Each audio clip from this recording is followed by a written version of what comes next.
Hello दोस्तों, आपका स्वागत है हमारे चैनल चैंपियन जैद पर। मैं हूं आपका दोस्त मोहम्मद जैद। और दोस्तों, कई दिनों से लकी बिस्ट और बाकी एक दो और स्टूडेंट्स ने मुझसे सवाल पूछा था कि सर कौन से दिन कौन सा सब्जेक्ट पढ़ना चाहिए। तो पहले तो मैं सवाल सुन के हैरान रह गया भाई कि आपको दिन से क्या परेशानी है, क्योंकि कोई भी सब्जेक्ट किसी भी दिन पढ़ो आपको उससे कोई चेंज थोड़ी ना होने वाला है। हम लोग देखें तो Sunday, Monday, Tuesday, Wednesday, Thursday, Friday, Saturday, Sunday कुछ फ़र्क नहीं है इसमें। अगर आप स्कूल नहीं जाओ, किसी भी दिन मत जाओ या फिर हर एक दिन जाओ, तो आपको कुछ फ़र्क नहीं मालूम पड़ेगा। बस हाँ, सैटरडे को हाफ डे होता है तो हाँ आज सैटरडे है, संडे को छुट्टी होता है तो हाँ आज संडे है, तो कोई फ़र्क नहीं होता है। पहले मैं बता देता हूँ आप लोगों को कि कोई ऐसा वो नहीं है कि आप लोगों को ये दिन ये पढ़ोगे तो ये फ़ायदा रहेगा। तो वो आपके मूड के ऊपर डिपेंड है कि आपको कौन सा सब्जेक्ट किस दिन पढ़ना है। बट फिर भी स्टूडेंट्स ने ऐसा सवाल किया है, उनकी अगर कोई मदद हो सकती है इससे, तो मैं आप लोगों को ज़रूर इसका हल बताऊँगा, ठीक है। सबसे पहले मैं सैटरडे से शुरू करता हूँ, ठीक है। तो सैटरडे को आप लोगों को क्या पढ़ना चाहिए? सैटरडे को सबसे पहली बात कि आप लोगों को कंप्लीट करना चाहिए अपना वर्कबुक। अगर आपके स्कूल ने दिया है तो, अगर नहीं दिया है तो नोटबुक कंप्लीट करो या फिर कोई एक्टिविटी कर लो या फिर कोई प्रोजेक्ट कर लो, ठीक है। सैटरडे को कुछ भी पढ़ने का हिसाब मत रखो, बिकॉज सैटरडे को आप लोग लेट नाइट तक जाग सकते हो। संडे को छुट्टी रहती है, ये तो ऑनलाइन है बट फिर भी कुछ बच्चों का ऑनलाइन सुबह सुबह चालू हो जाता है। तो फिर सैटरडे को आप लोग क्या करो, बुक्स कंप्लीट करो रात रात भर, और फिर उसके बाद संडे को आप लोग थोड़ी नींद ले लो आराम से। और सैटरडे को और कुछ मत करो, सिर्फ बुक्स कंप्लीट करो, ठीक है। तो इससे क्या होगा, आपकी बुक्स भी कंप्लीट रहेंगी। और उसके बाद मैं अब आता हूँ मंडे पे। संडे तो मैंने लिखा नहीं, तो पहले संडे का भी बता देता हूँ आप लोगों को, ठीक है।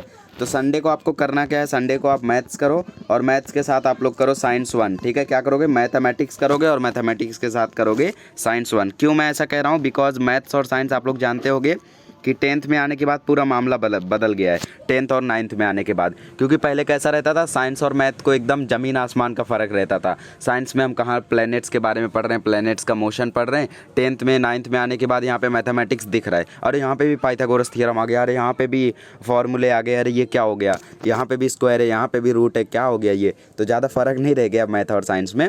तो दोनों सब्जेक्ट एक दिन करो, और साइंस 1 मैथमेटिक्स दोनों में कोई ज़्यादा फ़र्क नहीं है। तो you should do both the subject at one day. आप बोलोगे सर मैथ्स 1 करें मैथ्स 2 करो, तो क्या करना है आप लोगों को, मैथ्स 2 करना है तो मैथ्स 2 करो, मैथ्स 1 करना है तो मैथ्स 1 करो। बट आप लोगों को दोनों करना चाहिए, मैं तो बोलता हूँ, बिकॉज संडे है, दिन भर छुट्टी है, तो 2 घंटा करो मैथमेटिक्स और फिर 2 घंटा करो साइंस। साइंस को रात में करो, बेटर रहेगा, और मैथमेटिक्स को दिन में करो तो अच्छा रहेगा।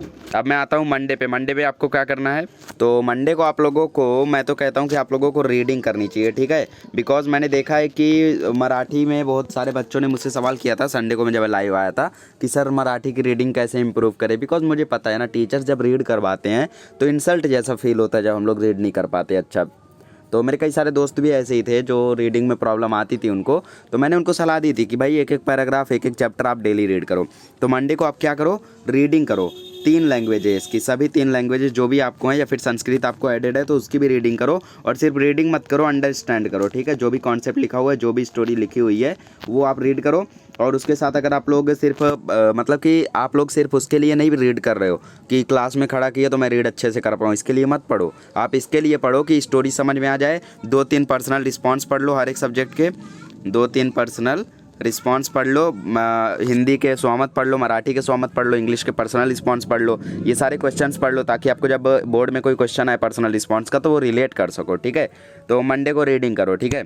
अब ट्यूसडे को क्या कर सकते हो आप लोग, ट्यूसडे को आप फिर से मैथमेटिक्स ले लो। मैथमेटिक्स को मैं बोलता हूँ ना, डेली करो आप। मैथमेटिक्स को आप डेली करो, भले ही कम करो ज़्यादा करो, बट मैथमेटिक्स को डेली करो, ठीक है। बिकॉज 10th में जब हम लोग थे तो हम लोगों के क्लासेस में डेली मैथमेटिक्स का होमवर्क दिया जाता था। मैथ्स 1 मैथ्स 2 हमेशा होमवर्क रहता ही था मैथमेटिक्स का। तो कभी ऐसा फील नहीं हुआ कि मैथ्स बहुत हार्ड जा रहा है। आप लोग जो पूछते हो ना सर मेरा मैथ्स 2 बहुत वीक है, क्या करूँ, the only reason is practice. आप प्रैक्टिस कभी किए नहीं। आप आज आपने वीडियो देखा ऑनलाइन, टीचर्स ने सिखाया, आज आपको समझ में आया, पर कल परसों नरसों में बुक उठाए, अरे ये क्या, ये वाला वीडियो मैंने शायद देखा नहीं है। आपने मोबाइल ओपन की तो हिस्ट्री में दिखा रहा है कि 3-4 बार देख चुके हो, फिर भी नहीं आ रहा है। तो ऐसी प्रॉब्लम्स आती है। तो आप क्या करो, डेली प्रैक्टिस करो। आज आपने सीखा, आज ही प्रैक्टिस कर डालो। तो ये फार्मूला आप अप्लाई करोगे ना अपनी लाइफ में, अपनी लाइफ का फार्मूला ये, डेली आप मैथमेटिक्स प्रैक्टिस करो, तो कभी भी आप लोगों को ऐसा नहीं लगेगा कि मैं फार्मूले भूल रहा हूँ। तो आप ट्यूसडे को मैथमेटिक्स करो प्लस साइंस 2 करो, ठीक है। साइंस 2 ट्यूसडे को क्यों करोगे, बिकॉज ट्यूसडे को अगर आप लोग साइंस 2 कंप्लीट कर लोगे तो हिस्ट्री ज्योग्राफी को थोड़ा और टाइम दे पाओगे, ठीक है। और कोशिश करो कि जल्द से जल्द हिस्ट्री ज्योग्राफी को ख़त्म कर दो, हिस्ट्री ज्योग्राफी को टाइम देना ही ना पड़े, बिकॉज कुछ सब्जेक्ट ऐसे होते हैं जिनमें आप लोग कितना भी ज़्यादा पढ़ते जाओ उनका ब्रॉड कॉन्सेप्ट रहता है, वो कभी खत्म ही नहीं होंगे। फॉर एग्जाम्पल और मैथमेटिक्स को आप कितना भी ज़्यादा प्रैक्टिस कर लो वो इतनी जल्दी ख़त्म नहीं होने वाला है भाई, बिकॉज आपने मैथमेटिक्स खत्म किया, पूरा एक्सरसाइज सॉल्व किया, प्रॉब्लम सेट आ गया, प्रॉब्लम सेट सॉल्व किया, हॉट्स क्वेश्चन आ गए, हॉट्स क्वेश्चन आ गए, और भी उससे ज़्यादा हॉट्स क्वेश्चन आ गए। तो ये क्वेश्चन कभी खत्म नहीं होने वाले। आप सीबीएसई बोर्ड की बुक सॉल्व कर डालो, आप आईसीएसई बोर्ड की बुक सॉल्व कर डालो, तो भी हो सकता है ऐसा चैलेंजिंग क्वेश्चन आ जाए कि आप लोगों का मार्क्स खत्म हो जाए। तो आप लोगों के साथ ऐसा हो सकता है। तो मैथमेटिक्स आपका ऐसा कॉन्सेप्ट है जो कहीं पे भी रुकता नहीं है। साइंस की बात करें, साइंस भी कहीं पे नहीं रुकता, बिकॉज उसमें गिव रीजन के क्वेश्चन हो गए, 2 मार्क्स के क्वेश्चन हो गए, तो कभी कभी बाहर से आ जाते हैं, कॉन्सेप्ट वही रहता है, बट आप लोगों को वहाँ पे दिमाग लगाना पड़ता है। प्रेजेंस ऑफ माइंड सुना होगा आप लोगों ने, तो आप लोग समय रहने पर कितना ज़्यादा दिमाग इस्तेमाल कर पाते हो वो मैटर करता है साइंस और मैथमेटिक्स में। तो ये 2 सब्जेक्ट ऐसे हैं जिनका कॉन्सेप्ट कभी ख़त्म नहीं होने वाला है, ये आप पढ़ते जाओगे पढ़ते जाओगे पढ़ते जाओगे। बट हिस्ट्री ज्योग्राफी कैसा, आपने पूरा चैप्टर अगर याद कर लिया, पूरा लेसन आपने समझ लिया, और आपको लेसन के बीच में से कहीं से भी पूछे अगर आपको आ रहा है तो मतलब आपका हिस्ट्री खत्म हो गया है। बिकॉज हिस्ट्री ज्योग्राफी में कोई ऐसा क्वेश्चन आता नहीं है जो दूसरी बुक से हो, दूसरे बोर्ड से हो, तो ऐसा कोई क्वेश्चन आप लोगों को हिस्ट्री ज्योग्राफी में नहीं मिलेगा। सो बी श्योर, आप लोग सबसे पहले हिस्ट्री ज्योग्राफी का 7 चैप्टर खत्म कर दो अक्टूबर से पहले, ठीक है। हिस्ट्री ज्योग्राफी का 7 चैप्टर खत्म कर दो, बिकॉज हम लोगों ने क्या किया था 10th में, सितंबर में ही हिस्ट्री ज्योग्राफी के 7 चैप्टर खत्म कर दिए थे, और फिर उसके बाद जो आखिरी का 2 चैप्टर था ना वो हम लोगों का इम्परफेक्ट ही रह गया था बोर्ड एग्जाम तक। ऐसा क्यों, बिकॉज शुरुआत में जो जोश जो पावर रहती है हम लोगों की वो आगे चल के धीरे धीरे खत्म हो जाती है। आपने मेरे चैनल पे देखा होगा कि मैं जब शुरुआत में मैंने जब चैनल बनाया था तो I used to upload 30 to 40 videos every day, but आज मैं क्या कर पा रहा हूँ, आज मैं सिर्फ 5-6 वीडियोज़ में सीमित हूँ, इससे ज़्यादा वीडियोज़ नहीं डाल पा रहा हूँ। तो सोचो कहाँ 30-40 वीडियो, अरे सर आप 30-40 वीडियो डालते थे, हाँ, बट लिटिल छोटे छोटे वीडियोज़ थे, ज़्यादा लॉन्ग टाइम के नहीं थे, 3-4 मिनट के वीडियोस रहा करते थे, बट फिर भी यार 10-15 वीडियोस डाल देता था लॉन्ग टाइम वाले, तो फ़र्क उतना होता है। तो शुरुआत में जो आप यूनिट टेस्ट का एग्ज़ाम है, सेमेस्टर का एग्ज़ाम है, उसके लिए जो प्रिपरेशन करते हो ना, वो आगे धीरे धीरे चल के आपकी गाड़ी जो रहती है वो स्लो होने लगती है। समझ लो ये आपका ग्राफ है, आपका स्टडी ग्राफ। पहले तो आप लोगों का जोश बहुत रहता है शुरुआत में, धीरे धीरे कम होने लगता है, फिर उसके बाद एकदम लो हो जाते हो, फिर यहाँ थोड़ा सा बढ़ जाता है, फिर यहाँ आपका बोर्ड एग्जाम आ जाता है और आप 80% पे रुक जाते हो। So you should not do this, शुरुआत में ही ख़त्म कर दो। जब जोश रहे, बोलते हैं ना आज का कल करे सो आज करे सो अब, ठीक है। पल में आप भूल जाओगे आंसर, बाहर करोगे कब तो ऐसा हो जाता है आप लोगों के साथ। तो अच्छे से आप लोग पढ़ाई करो, ठीक है। ट्यूसडे को मैथमेटिक्स पढ़ो, साइंस 2 पढ़ो, और ये जो मंडे को जो मैंने बताया था आप लोगों को रीडिंग करने का, इसके साथ मैथ्स के कोई भी 25 क्वेश्चन आप लोग जोड़ दो, ठीक है। कोई भी 25 क्वेश्चन आप लोग सॉल्व करो, ऐसे क्वेश्चन मत करो जो आते हैं, ऐसे क्वेश्चन करो जिसमें डाउट हो। वेडनेसडे को आप क्या करोगे, वेडनेसडे को आप पढ़ोगे हिस्ट्री पढ़ोगे और मैथ सॉल्व करोगे, ठीक है। फिर उसके बाद थर्सडे को आप क्या करोगे, ज्योग्राफी पढ़ोगे और यहाँ पे आप लोग मैथ सॉल्व करोगे, प्लस साइंस 1 आप लोग रिवाइज करोगे। साइंस 1 क्यों रिवाइज करोगे, बिकॉज साइंस 1 के फॉर्मूले, न्यूमेरिकल्स ये सब होते हैं ना, तो न्यूमेरिकल्स करो, ज़्यादा बेटर रहेगा, ठीक है। बिकॉज न्यूमेरिकल से ही आप लोगों का आधे से ज़्यादा काम हो जाता है। 8 मार्क्स का न्यूमेरिकल आता है बोर्ड में, आप लोगों को पता रहना चाहिए। तो 8 मार्क्स इधर हो गया, 6 मार्क्स कहीं से चुरा लिया ऑब्जेक्टिव में, आजू बाजू वाले से पूछ लिया, हो गए, पास हो गए। तो इस तरीके से आपका काम हो सकता है, ठीक है। अब बात करते हैं फ्राइडे की। तो फ्राइडे को आप क्या कर सकते हो, फ्राइडे को आप मैं फ्राइडे को ज़्यादातर साइंस 2 किया करता था, बिकॉज फ्राइडे को हम लोगों का लेक्चर भी रहा करता था साइंस 2 का, तो लेक्चर वाइज भी आप लोग प्रैक्टिस कर सकते हो। तो साइंस 2 करो और मैथ्स 2 करो, चलो 2 ही ले लेते हैं। तो किस तरीके से मैंने बताया, समझ में आया। मंडे को आप रीडिंग करो, मैथमेटिक्स डेली रखो, 25 क्वेश्चन ही सॉल्व करो, बट करो। ट्यूसडे को आप मैथमेटिक्स करो, साइंस 2 करो। वेडनेसडे को हिस्ट्री करो और मैथ्स करो। हिस्ट्री क्यों करो, बिकॉज आप लोगों को ये रिवाइज करते रहना चाहिए, तो एक हफ्ते में इसको रिवाइज करते रहो। एक हफ्ते से ज़्यादा लगा तो हो सकता है कि आप आंसर भूल जाओ। ज़्यादा याद रख सकते हो तो हिस्ट्री ज्योग्राफी को फिर शेड्यूल से निकाल देना, जैसा मैंने किया था। सितंबर में 7 लेसन हुआ, उसके बाद मैंने हिस्ट्री ज्योग्राफी को छुआ था दिसंबर में, और ऐसा बिल्कुल नहीं था कि मैं सब आंसर को भूल गया था, मुझे सब आंसर से याद थे। तो इस तरीके से होता है हम लोगों का।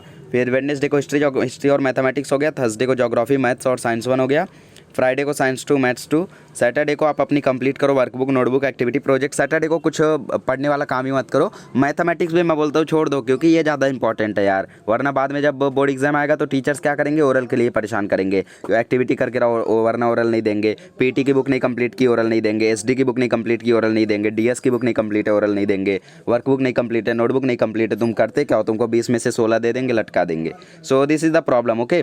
मैं देखो अगर आपकी इमेज अच्छी है स्कूल में तो आप लोग बुक नहीं भी कंप्लीट करोगे तो भी आपका काम हो जाएगा। जैसे मैं अगर बुक नहीं कंप्लीट करता तो भी मुझे ओवरऑल 20 में से 20 ही मिलता, बट कई सारे बच्चों के साथ ऐसा नहीं होता है। ठीक है, तो आप लोग बुक कंप्लीट करो सैटरडे को, फिर संडे को आपके पास पूरा टाइम रहता है।